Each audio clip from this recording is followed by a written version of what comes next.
അതല്ല നമ്മള് പോകുന്നിടത്തൊക്കെ പറയും. അതായത് ചേരനെ കണ്ടിട്ടുണ്ടെങ്കിൽ ഇവര് അതിനെ കൊണ്ടുപോകാൻ പറയുന്നതിന്റെ കാരണം ചേരണ്ടെങ്കിൽ മൂർഖൻ ഉണ്ടാവല്ലോ എന്ന് പറഞ്ഞിട്ടാണ്. പക്ഷെ നമ്മളത് പറഞ്ഞ് തിരുത്തി തുടങ്ങി. കുറെ ആൾക്കാർക്ക് മനസ്സിലായി തുടങ്ങി. കാരണം വെച്ചാൽ അതിൽ പറയാനുള്ള കാരണം ഈ ചേര പെണ്ണും മൂർഖൻ ആണുമാണ്. ഇവര് തമ്മിലാണ് അണ ചേരുക. അങ്ങനെയാണ് വെപ്പ് അല്ലേ? അപ്പൊ അത് നിങ്ങളെ പോലെ പ്രായമായിട്ടുള്ള നിങ്ങളെക്കാളും പ്രായമായിട്ടുള്ള ആൾക്കാർ ഇങ്ങനെ പറഞ്ഞ് ശീലിച്ച് അങ്ങനെ പോന്നു. സംഭവം ചേരയ്ക്ക് ചേരയും മൂർഖനും മൂർഖനാണ്. ഓരോ പാമ്പുകൾക്കും അതിൻ്റെതായ ആൺപെൺ വ്യത്യാസങ്ങളുണ്ട്. ചേര ഉണ്ടെങ്കിൽ മറ്റു പാമ്പുകൾ വരില്ല എന്ന് പറയുന്നതിന്റെ കാരണം എന്ന് വെച്ചാൽ വേറെ ഒന്നുമില്ല. ഒന്ന് ഇപ്പോ ചേരയുള്ള ഒരു സ്ഥലം എന്ന് വെച്ച് കഴിഞ്ഞാൽ അത്യാവശ്യം എലികളൊക്കെ പിടിക്കുന്ന ഒരു അവസ്ഥ ഉണ്ടാവും. അപ്പോ ആ ചേരായിരിക്കും അവിടുത്തെ മെയിൻ ആള് ആണെങ്കിൽ. അപ്പൊ അതിനാണെങ്കിൽ അവിടുത്തെ എലികളുടെ പോപ്പുലേഷൻ കൺട്രോളൊക്കെ ചേരയാണ് ചെയ്യുക. അപ്പൊ ആ ഒരു സാഹചര്യത്തില് വേറൊരു പാമ്പിന് അവിടെ റോളില്ല. അപ്പോ വേറൊരു പാമ്പ് അതിക്രമിച്ച് കിടക്കാനും ശ്രമിക്കില്ല.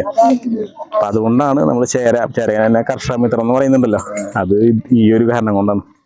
അതുകൊണ്ടാണ് നമ്മൾ ചേരനെ പരമാവധി കൊണ്ടുപോകാത്തത്.